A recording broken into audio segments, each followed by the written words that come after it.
Well, thank you for joining us for Daybreak Plus here on KVUE Plus. I'm Yvonne Nava.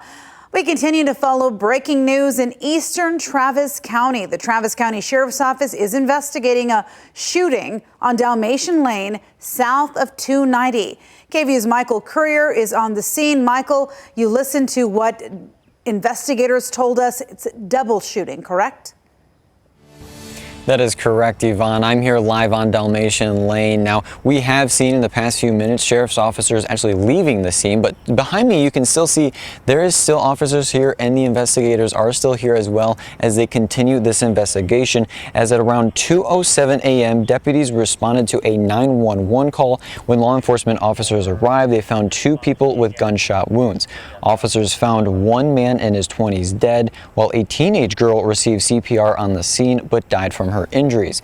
Travis County sheriffs say that the two are relatives, and they say that the man that was found dead is deployed as a corrections officer for the Travis County Sheriff's Office. Investigators are working to determine how this happened, and a medical examiner is expected to arrive for this morning. Now, Travis County Sheriff's officers tell me that there is currently no threat to the public at this time. This is an isolated incident, and that they're still very early on in this investigation into how this exactly happened. But again, it does appear that Dalmatian Lane is back open as a lot of the neighbors are starting to wake up and start to make their way towards work. And a lot of the neighbors that I spoke to here tell me that it's a very quiet neighborhood, that they haven't seen anything like this.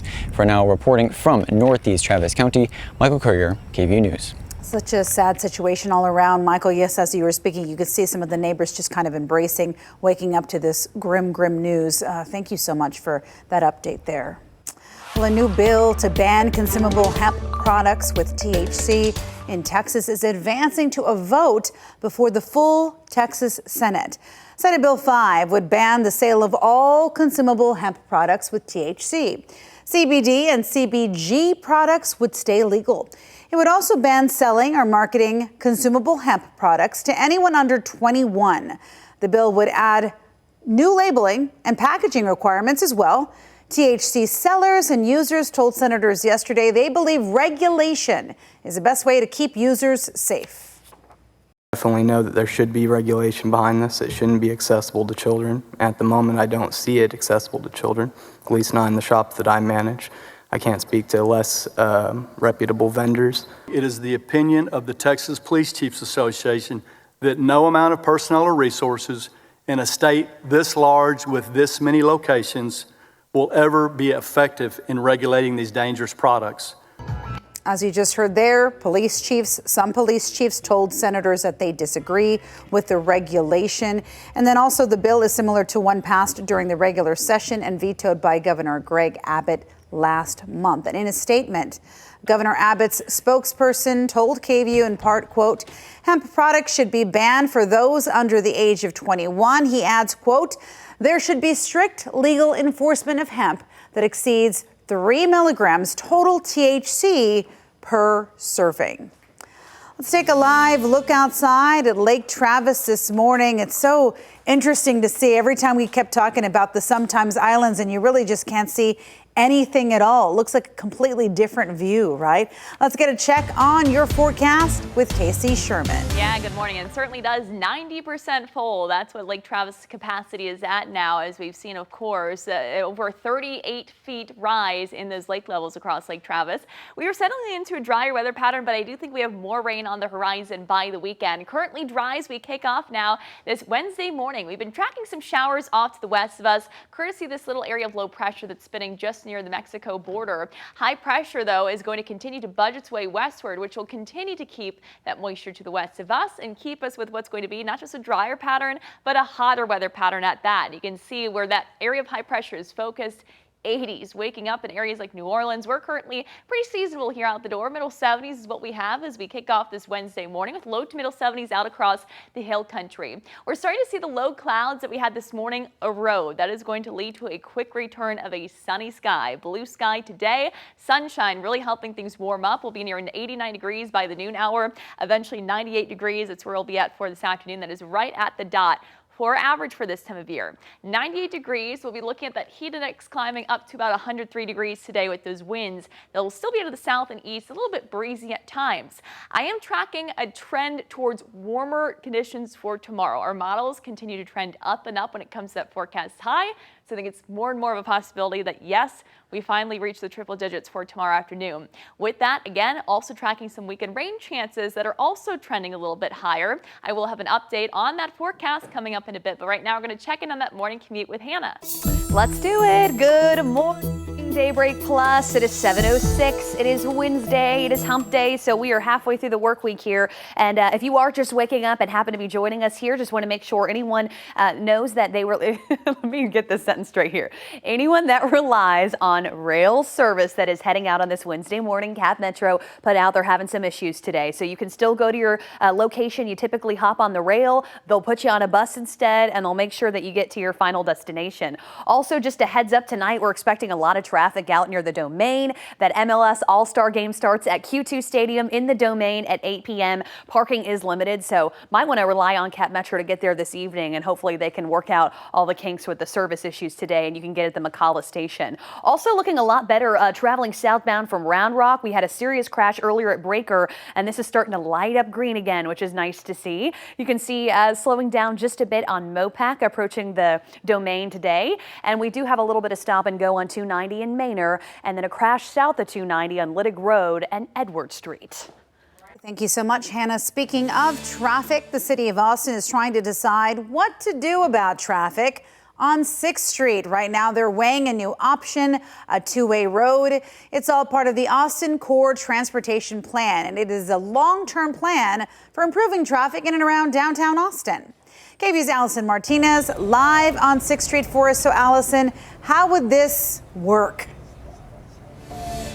Yeah, good morning. This area of 6th Street has seen a lot of changes over the last couple of years, from experimenting with no traffic during the weekends to those bright yellow barriers that you see right behind me, kind of a maze for cars to work through. Now, for business owners and for people walking around this area, they've been along for the ride, and now it looks like there could be yet another change. Now, in a memo posted Friday, Austin Transportation and Public Works gave an update on its research to make one of Austin's nightlife cores safer, more connected, and more vibrant. The city is considering opening the street to two-way traffic from Brazos Street to I-35.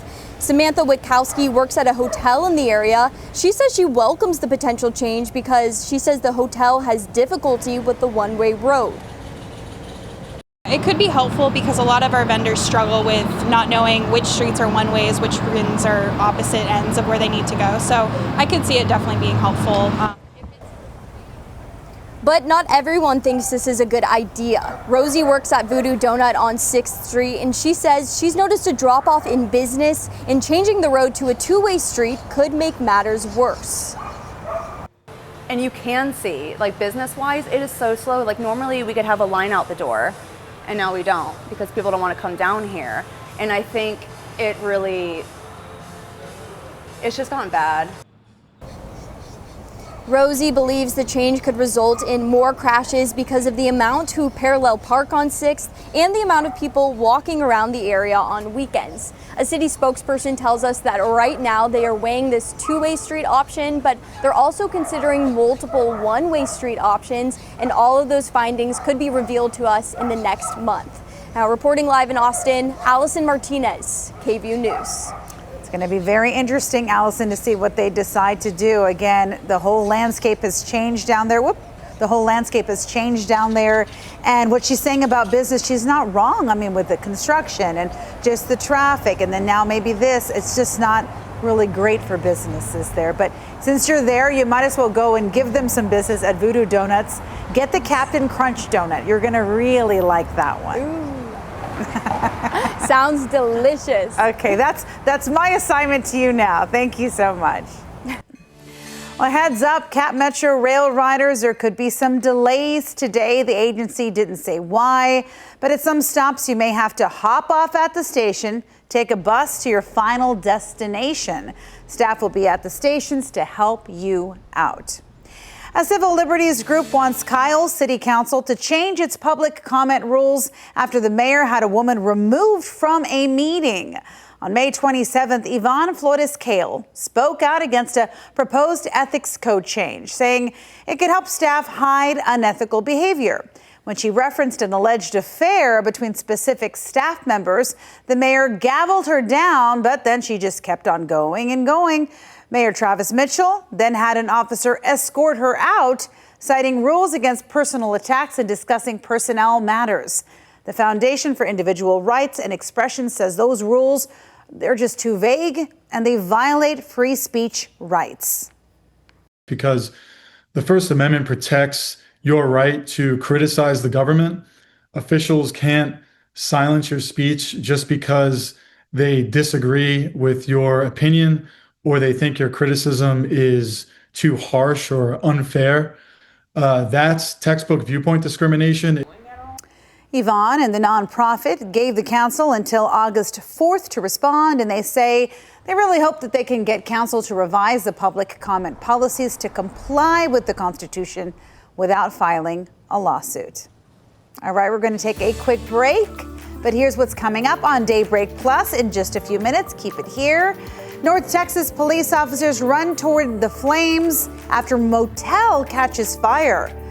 New video shows how they made sure everyone got out safely. This is some dramatic video here. We'll be right back. Quick break and then we'll be back.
Mic check, mic check. Good morning, Austin.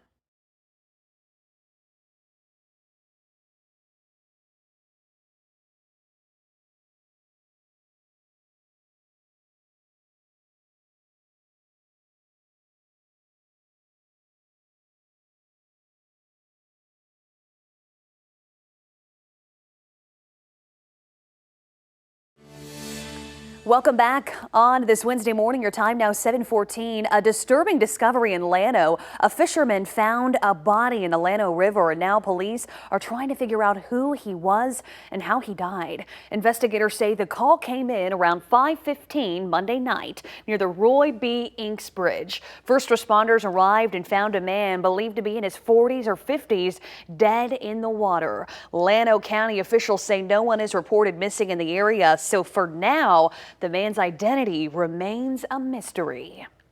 And in a little more than an hour at the Texas State Capitol, the Texas Legislature Select Committee on Flooding is set to hold its first hearing. At 9 a.m., state lawmakers will hear invited testimony about state response, preparedness, flood planning, and infrastructure. And of course, we will cover that today. And it is 7:15 now. The Marble Falls Area Volunteer Fire Department will hold a memorial to honor the life of their fire chief. It's just been such a devastating story. Chief Michael Phillips was responding to a flooding related call on July 5th when he was swept away by the floodwaters.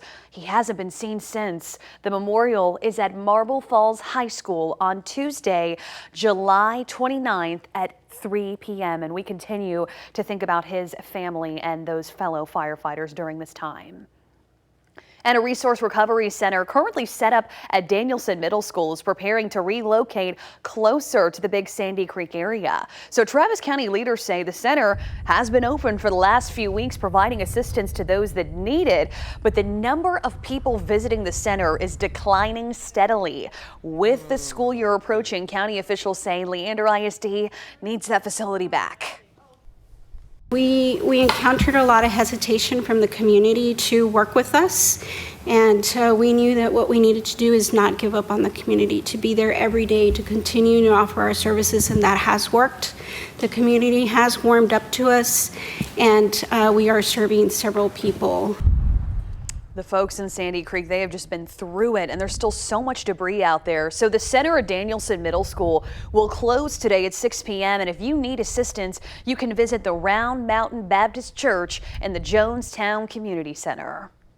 And the Central Texas Community Foundation has raised more than $700,000 for flood relief. Yesterday, the charity's executive director told county commissioners they still have a long way to go. The organization wants to raise more than $1 million, but she says $5 million would go even further to help families recover from all this.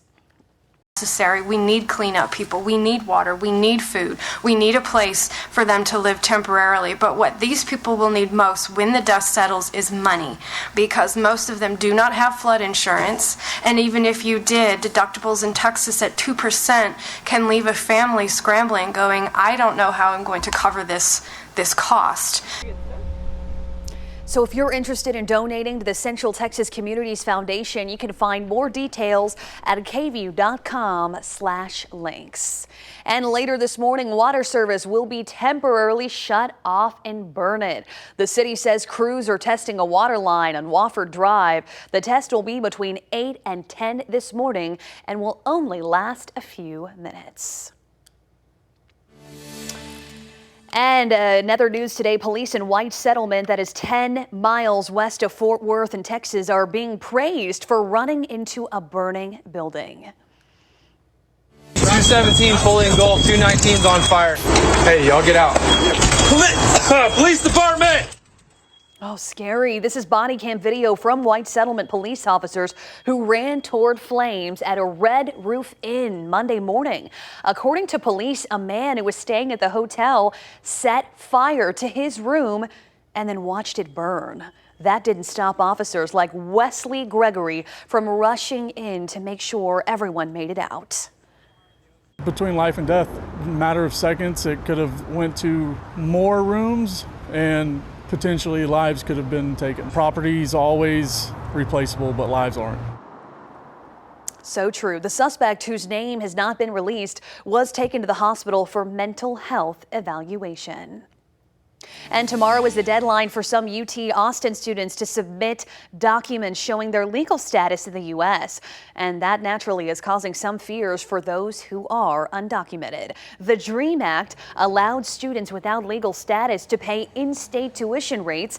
Well, now that the law has been phased out, some students could be paying higher out-of-state rates. Marielle is about to start her senior year as a UT student, and she asked, that we don't use her last name for privacy reasons, but she hopes her story will give people the will to fight for the return of the DREAM Act.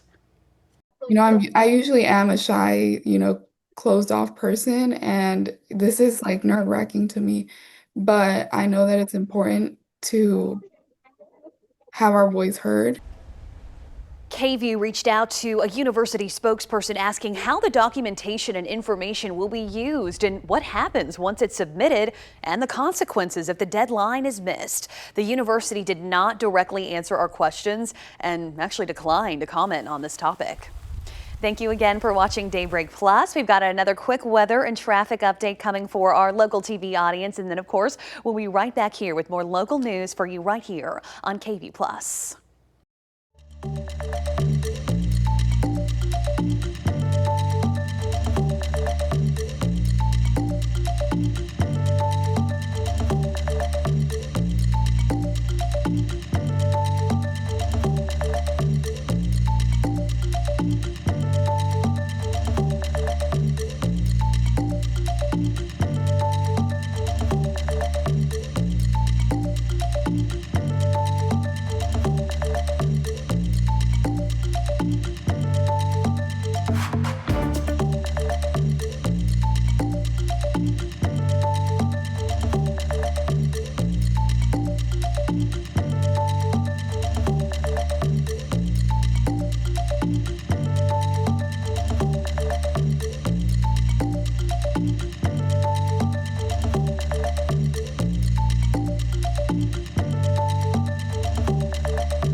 Good Wednesday morning, Central Texas, and happy hump day, y'all. We are halfway through this work week and moving right along. And just a quick note to share with you, Cap Metro has a service alert this morning. If you typically rely on rail, they are actually going to have buses to transport you to your ending destination. Sounds like they might be having some technical issues today, so heads up for you there. They will make sure you are getting right along. And then another heads up for this evening, there's going to be a lot of extra traffic out towards the Domain. We've got that MLS All-Star game at Q2 Stadium. Limited parking, so heads up for you there. Let's take a look across the area. We had a pretty bad crash a little bit earlier in Walnut Forest on I-35 southbound at Breaker. Thank goodness that is finally cleared up and just minor stop and go starting at Palmer, but you can see you should get along just fine there. Mopac's also pretty quiet so far this morning as well. Good morning, Manor. We also have some minor delays for you in the westbound lanes at 290.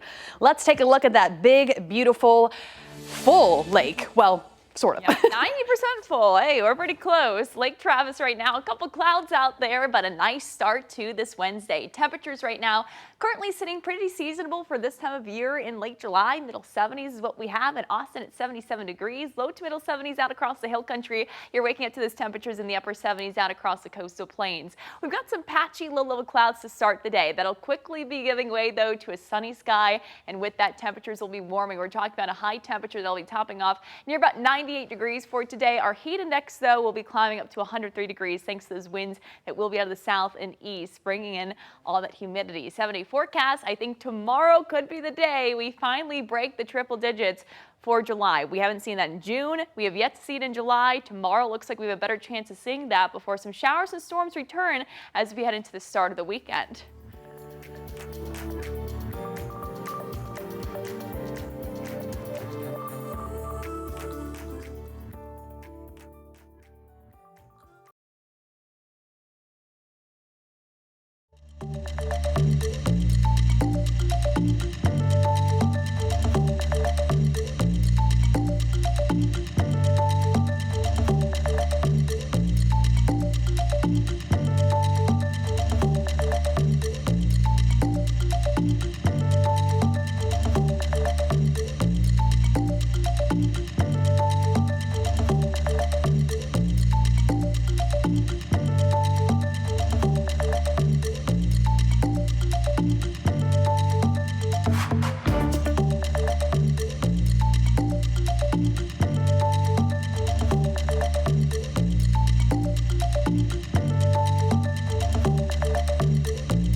Welcome back to Daybreak Plus, streaming free on your TV. I'm Yvonne Nava.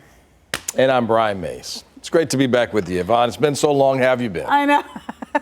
What's new? What's new? What's new in the last What'd you do on your minutes? break? Travel? See some sights? I ate as fast as I could. What'd you have? Ham and cheese croissant. Ooh, that sounds really delicious. good. It's from Costco. And yes. Those are good. I had a Lunchable. That sounds good. It wasn't that good. It wasn't? We do have some sad news to talk about this Oh, morning. yeah, this made me so sad. It was a little shocking to me. I knew he was not well, but to hear the news yesterday was tough. The world of music, really the world in general, mourning the death of Ozzy Osbourne today. The singer and leader of the band Black Sabbath died yesterday at the age of 76. Think about it when you hear All Aboard. You know exactly what song it is. And iconic. Trailblazer, right? ABC's Andrew Dimbert has more on Ozzy Osbourne's life and legacy.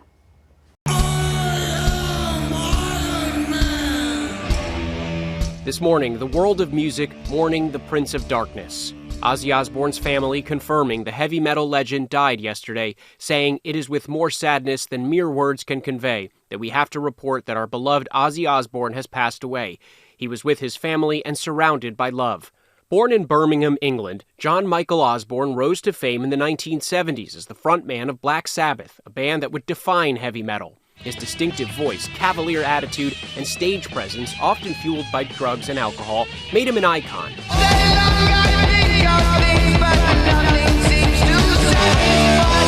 But it was his solo career that cemented him as the metal madman. Osbourne bit the head off a live bat during a performance in 1982, though he later claimed he thought it was a toy. In the early 2000s, Ozzy found new fame alongside wife and manager Sharon and children Jack and Kelly on the MTV reality show The Osbournes. I love you all. You're all mad. The family's foul-mouthed, chaotic, and loving dynamic turned them into global stars. It was in 2019 when Osbourne revealed he was living with Parkinson's disease, telling ABC's Chris Connolly about the diagnosis in 2022. How's your mobility these days? Not great, but I mean, I have to negotiate everywhere I'm going to go, you know. And I tire easily, but I'm well. Ozzy never quit touring, reuniting with Black Sabbath for a farewell tour. Their final show was on July 5th, less than 3 weeks before his death. His bandmates paying tribute, Tony Iommi writing, "It's just such heartbreaking news that I can't really find the words. Rest in peace, Oz." Fans worldwide gathering outside landmarks from the Walk of Fame in Hollywood to the Ozzy statue in Birmingham, leaving flowers and blasting his music.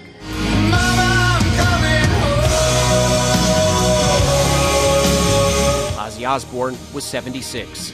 Andrew Dimbert, ABC News, New York. What a legacy. There's so much to talk about. This is one of the incidents that, they even mentioned it in the story. The Alamo shared this photo on Facebook and offered up condolences to Osbourne's loved ones. And the Alamo and Osbourne, as he mentioned, Andrew Dimbert, they have a unique history because that was in 1982 when the rocker was arrested for public intoxication at the historic site. A decade later, he apologized. He visited again in 2015 to learn more about the history, which I would think this is what this photo is from, 2015. Yeah. So, but I mean, we watched, again, all of his songs, Paranoid, Iron Man. Yeah, Iron Man was so good. Just there's so much about him. And then also when people maybe didn't know his music, they definitely watched the reality show. It was quite entertaining to have the family, except there was one daughter that wasn't part of it. Her name was Amy, and I believe she just never wanted to be part of the reality, scene. Didn't want the fame. I remember as a kid, though. He was just kind of like this mythical creature. Yeah. You heard the stories about the bats and all. Back then in the 80s, we didn't have, obviously, the internet. So it was just word of mouth at school. Ozzy Osbourne this. And I wasn't a huge fan, but I was always curious about it. Well, what was it that you thought that he did come? Okay. Maybe somebody watching remembers this. I was in college here in 1990, 1991. And I swear to you, there was a time he was at Tower Records on 6th Street signing I think this was 91. Okay. He was signing his new album. There, I can find no record, no pictures of it anywhere. Probably went nuts. They were climbing up the poles. There's a where Old Tower Records used to be on not 6th, on Guadalupe. Yeah. There used to be a light pole right there on Guadalupe, and these kids were climbing up that. I was there. I remember seeing him there, but I can find no record of it. That's of course, so interesting. the Alamo thing was. There was some urination involved. It was a whole thing, and it was again one of those stories. And but anyway. the best person behind him, his wife, yes, his manager. I mean, she just made sure. I mean, even up to the very end. Remember, with his Parkinson's, he couldn't really be that mobile. So but he could still sing. It didn't affect his voice. So a lot of times, you notice he was like on a throne, and he would sit there and he would perform still. Even the last performance, he was sitting down. You could still hear him. Which was like 2 weeks ago? Yes, and there were record crowds in Glastonbury. Phenomenal. Yep. What a way to go out, you know. And then, by the way, backstage, his daughter got engaged that night. That's right. Yeah, Kelly got engaged to Sid Wilson, I believe. And his wife put up with so much. She did put up with a lot. Oh, goodness. What a Stand life. by your man, you know what I mean? Yep, she's but, you led know, one. it's a love story. Seen some things. He'll be missed by a lot of music fans, for sure.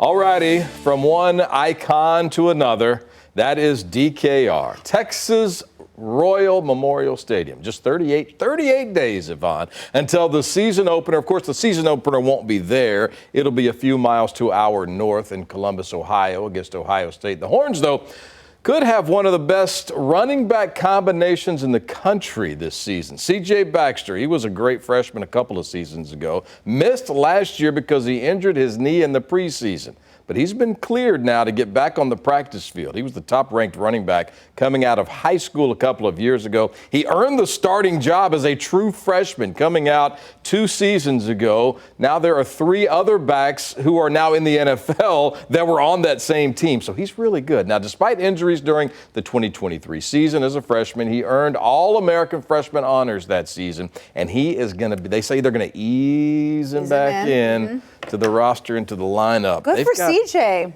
He's going to be a great player, but like Coach Sarkisian has said, these early games are going to let him take his time, get back in, kind of like you guys did with me when I got back on the morning shift. Just you took ease your time, back in. You eased me back into Added it. 2 more hours, or just 1. We'll add a second.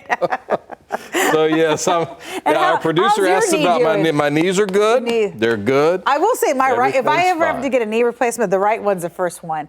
It's rough. Yeah, you're having a bad time there. Well, you I work don't have out any all the cartilage. time. I do. You need to lay on the couch more like that. No, I have to work it out every day. You know, when you lose that cartilage, I mean, you can't just find it somewhere. You can't. When it's gone, it's gone. You can't get that on Amazon. You know what? But a wise man once said, "I was never injured on the couch." I guess so. Never twisted an ankle, pulled a hammy. Yeah. You know what? You might want to be doing some couch surfing because it's going to be so hot outside. So let's check in with Casey Sherman on the forecast. Yeah, I say laying on the couch, staying in the AC, watching the Netflix and the shows. For tomorrow, it's going to be a hot one. In fact, I do think we're going to be heading into what could be our first triple-digit day since May. We did not see that in June, have yet to see that in July, but we're really going to start to heat things up. Currently waking up to some low clouds, a little cloudy out there. This is a look out across our KVUE studio right now out of the rooftop, looking off towards the north and west. We've got that low deck of clouds currently hanging around, though we are dry and also warm. Temperatures at 75 degrees. That is right around our average for this time of year for our low temperature. 77 for Camp Mabry. Those winds to the south-southwest, they'll be pulling in that humidity still for today. So a seasonable start here as we head into this 23rd day of July. Temperatures in the 70s out across the hill country, upper 70s for the coastal plains, middle 70s here across the I-35 corridor. Starting out with some low clouds, but as things start to warm up, those will start to slowly lift away. In fact, by the noon hour, we should be back with full-blown sunshine here. That will continue all throughout the afternoon, where eventually we will be climbing back to 98 degrees today. That's what we hit yesterday, which actually marked our first day of above-average highs so far for the month. Today, though, our average bumps up now to 98 degrees. So we'll be right at that average on the dot as we reach 98 degrees, and then that heat index climbing to 103 degrees by this afternoon under plenty of sunshine. High pressure begins to build over the area as we head into tomorrow, leading to what will likely be the return to some triple-digit highs. I'll show you how hot we'll get and show you some rain chances set to creep back in for the weekend coming up. Oh boy, heating up out there. Thank you, Casey. It is 7:36, and thank you for joining us here on KVUE Daybreak Plus. Let's get a look at our drive times heading out the door. We've had a couple crashes along I-35, but the good news is a lot of them are clearing out. I will say, though, things are really slowing down coming in from South Austin. It'll just under 40 minutes will get you from Main Street in Buda to downtown in Austin. So typical stop and go there. At least we were able to get that crash cleared up at Breaker in Walnut Forest today. So 22 minutes in Round Rock, looking a lot better. That'll get you to 183, and then minor stop and go heading towards DKR Stadium in Central Austin today. Mopac looking really good if you need to get on there today. Southbound, a lot of that construction is kind of quieted down, and then it ramps back up as the morning goes on. And 21 minutes, that'll get you from Lewis Henna to downtown. And then as you can see, sort of that stop and go. But along Mopac out of the Domain is going to be very busy tonight for the soccer MLS game. Right now, let's take a look at 183. Also looking pretty good as we are heading out to start our, what is today? Wednesday. Yep, that's right. Wednesday. Yep. Yep. You know, it's so funny. You're the second person asked, right? Even Brian asked earlier, what is today? But we never ask on a Friday. You know what? That's a great, or a Monday. Or a Monday. You never say, what is today? Oh, it's Monday. No. Yeah. It's Tuesday, Wednesday, You get Thursday. the Sunday scaries, don't you? Just Sunday sleepies, usually. Yeah. Every day scary when you're in this body. Every day is scary. Not just Sundays. It's a nightmare. All right, we're going to take a quick break, but still to come on Daybreak Plus, a pint-sized prodigy makes history. He immediately showed some real promise, and now it's developed so fast. Listen to that. Coming up, the 5-year-old hitting all the right notes on the world's biggest stage. He's cute. Yes, he is.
Welcome back. A 5-year-old from Southern California is a musical prodigy. Is your tie on straight? I was just making sure I was laying back there, relaxing during that commercial break. We want to see how cute he is. You're going to see it right now. He's one of the youngest musicians ever to perform at Carnegie Hall. What an honor. This is a talented young kid. Rob McMillan has the story on this very talented pianist.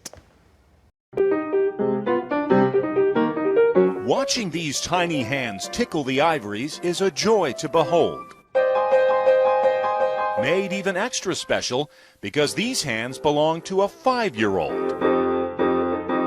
Alec Van's parents say he's been playing the piano since he first started walking. He would walk over to the piano when he first started walking, punching a few notes, and you can just see this huge grin on his face. Joe Kajadorian says his son started piano lessons at 4 years old. He immediately showed some real promise, and now it's developed so fast. Alec is also blessed with something called perfect pitch. D. Being able to identify a note just by hearing it. F. A talent only 1 in every 10,000 people have. B flat. His passion for the piano started, even looking at some photos and videos recently, started much earlier than I even remember. Yes, we did have to pause the interview so he could brag about the recent visit from the Tooth Fairy. He's still very much just a goofy 5-year-old and loves to play all day, but once he gets on the piano, it's a whole different story. He often practices with his mom, Diana Sanders. And Diana knows the notes and the chords as well. But she's not very good as me. And she certainly isn't about to accomplish what he's scheduled to do. I'm excited about performing in Carnegie Hall.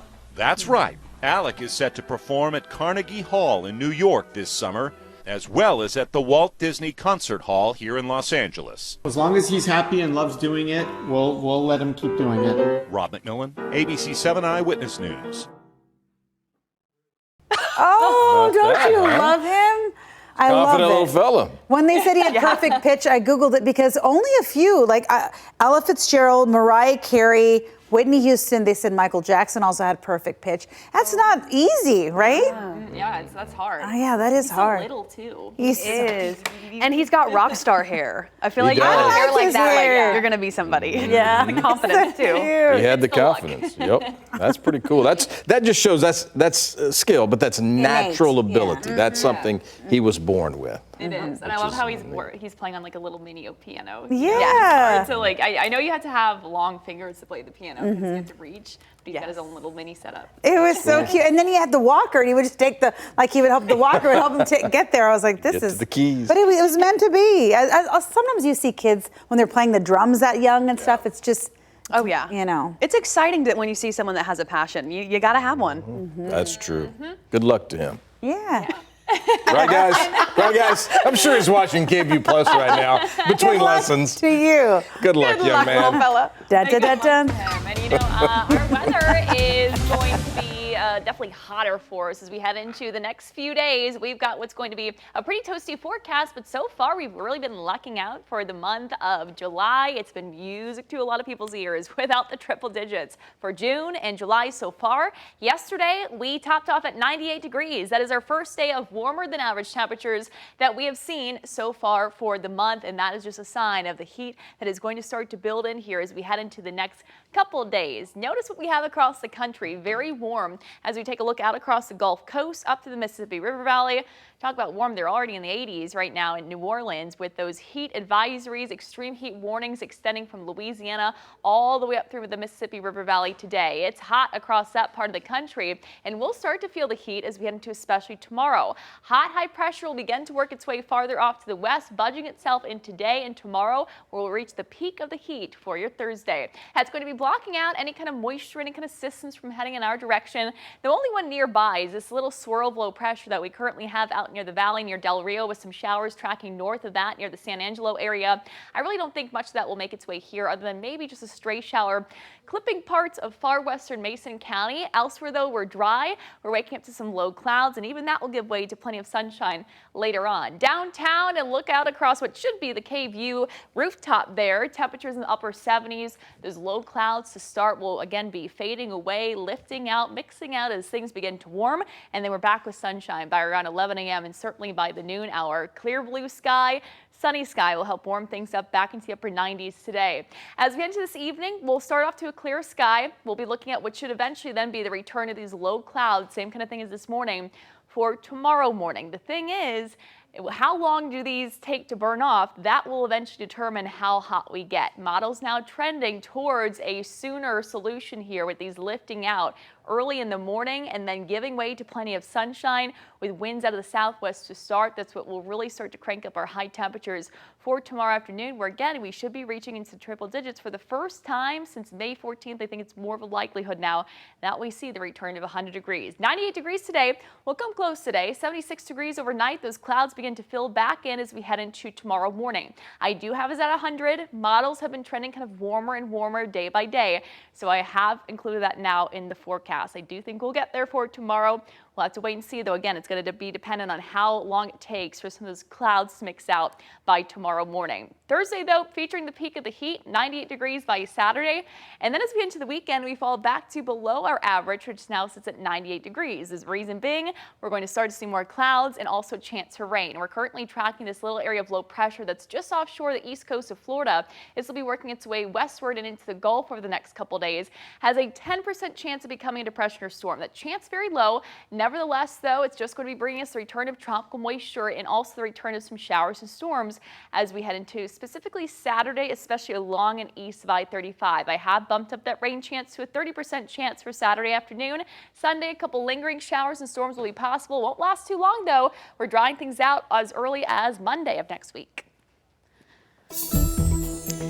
Alrighty, thank you so very much. It is heating up out there, but it just blows my mind how many people you see running at full speed, like well into the afternoon with all these running groups. So everyone stay hydrated out there. The roads, I've got a couple updates for you here. You can see we've got some crashes popping up across the map. Speaking of I-35 northbound, starting to see some congestion heading into the downtown Austin area. We do have an incident northbound at Old Torf. Looks like it's just blocking one right lane. And I'd love to show you a camera on this, but what's been happening with these construction projects is some of these tech stock cameras are getting knocked down temporarily, so it's getting really tricky to start to get some of these live pictures. So take my word for it for now. Right now, through the Shady Hollow area, entering into Circle C territory. Good morning to you. We've got an incident at Mopac where it meets with that 45 toll road there, causing some slowdowns right there, westbound travel. Coming in from North Austin, though, things are clearing up quite nicely here. We've got some minor delays through the Domain area on Mopac, and then still seeing a little bit of that congestion in Walnut Forest as well. And then we do have a couple new crashes popping up here, so I'll try to squeeze one new one in here real quick. Heading out west, we've got a new incident in that Briarcliff area, causing some minor slowdowns on Old Ferry Road at Pedernales Cliff Trail. And then you can kind of see, starting just to see those area-wide slowdowns as we're all heading out the door. Manor, we've got some things popping up for you. So everyone stay safe out there. It's going to be a busy day. A lot of people in town for all kinds of reasons. You got that right, Hannah. Thanks so much. You know, it's been 22 years now since Jamie Lee Curtis and Lindsay Lohan faced off on the screen. Now they're back for a new chapter called Freakier Friday. I can't wait to see it. George Pinocchio reports from the world premiere in Hollywood. Jamie Lee Curtis and Lindsay Lohan once again play mom and daughter in Freakier Friday. It felt like riding a bike. It felt like it was just yesterday when we got on set. It felt like no time had passed, which is wild. But this time out, the body swapping also involves another family member and someone about to join the family. It's Mom. Wait, what? If you're me and I'm you, then who is that? I'm Grandma, sweetheart. My face looks like a Birkin bag that's been left out in the sun to rot. I am younger today than I was 22 years ago when we made that movie. I feel younger. My mind is younger. My creativity is on steroids. I wanted to wait until I felt like, okay, I miss making movies and being on set and stuff. And I feel like I'm there and I'm in that now. You've walked in each other's path. Oh, strange. Really? You learned a lesson that may serve you again. Okay, that's enough. Thank you. Honestly, I got to play such a fun role, but I would have done any role to be in this. I mean, how iconic to be with Jamie and Lindsay. The whole point of a body swap is walk a mile in someone else's shoes. And I think it's just such a fun, loving film, but with so much depth. And with stars who were there the first time around. Don't judge me if I'm wrong, because I don't think I am, but this movie is just as good, if not better, than the first. It's that good. Any other ideas? Let's just get back out there. Otherwise, he'll think I'm pooping. Too late. Disney movies are all about love, right? Heart, humor. Heart, humor. Heart, humor. It's like a peanut butter cup, heart and humor. And when you get it right, it's really yummy. And I think this is pretty yummy. You're going to have to wait just a little while to see Freakier Friday in theaters. It opens August 8th. In Hollywood, George Pinocchio for ABC News. Should have heard the commentary behind the scenes. First of all, Jamie Lee Curtis, she seems like a girl's girl, best of all friends, right? We love her. And then Lindsay Lohan. Oh, great. I mean, it's like, it's crazy. The glow up. The glow up. You said she looked like, who to you? She looked like Madonna. Like I was like, is that Madonna? young Madonna making an appearance here? She looked really good. It seems like a great movie. It's one of your favorites, right? It is. The soundtrack is also wonderful. I hope that they do the throwbacks with the band. Yeah, when I they remember practice like in one the of garage. the first, it was before iPods came out. I had like one of those, I don't know what they're called, The Nanos. Yeah, or and then like the first soundtrack I downloaded was the Freaky Friday one. Ah, nice. Oh, that's funny. We love it. Great, great, great. I'm excited. I can't wait to see it. Yes, it's a good mother-daughter film to watch. Oh. They flip, obviously, yeah. Well, speaking of films, the New York Times recently released a list of the 100 best movies of the 21st century. Ooh. Filmmakers, actors, and other figures in Hollywood were pulled for the list, and the top 10 are on your screen. Parasite was number 1. That surprises me a little bit. Yeah. Of course, we're just talking about the last 25 years, but several Central Texas connections to the list here. Richard Linklater on the list twice. Boyhood, number 23. Before Sunset, number 49. Interstellar, which stars Matthew McConaughey, on the list, number 89 of the top 100 movies of the 21st century. I attempted to see Interstellar on the plane recently, and then I fell asleep, so I didn't get to see it. I wouldn't want to watch that on the plane. Maybe I shouldn't I want would to get watch motion it. sickness watching it on the plane. Maybe not. It's a good one, though. It's an ambitious plane watch. Yeah, by the way, my niece was in Boyhood. Oh, yeah? They needed a scene in a classroom scene, so she was really young at the time, and they filmed it, I think, at Mills Elementary, where mine. Yeah, it's so cool. crazy how it all works out. But yeah, she was in there, and she just needed to look at the main character, and she didn't have a speaking role, but she just looked at him and kind of thought he was cool. cute. That was a good movie. Yeah. It was. They filmed, I think, partially in Austin and San Marcos, and the music was great for that one too. Over the span of like 10 years or something, wasn't it? Yeah. Right, yep. All right, before we go, here are 3 things you need to know this Wednesday morning. A Travis County Corrections officer and a teenage girl are both dead after a shooting in a neighborhood just south of 290 in eastern Travis County. The Sheriff's Department says it happened on Dalmatian Lane. A spokesperson telling us the corrections officer was in his 20s and was related to the teenage girl. No suspect search at this time. They say there's no danger here. Travis County Sheriff's Department still investigating. And later this morning, water service will be temporarily shut off in Burnett. The city says crews are testing a water line on Wofford Drive. The test will be between 8 and 10 this morning and will only last a few minutes.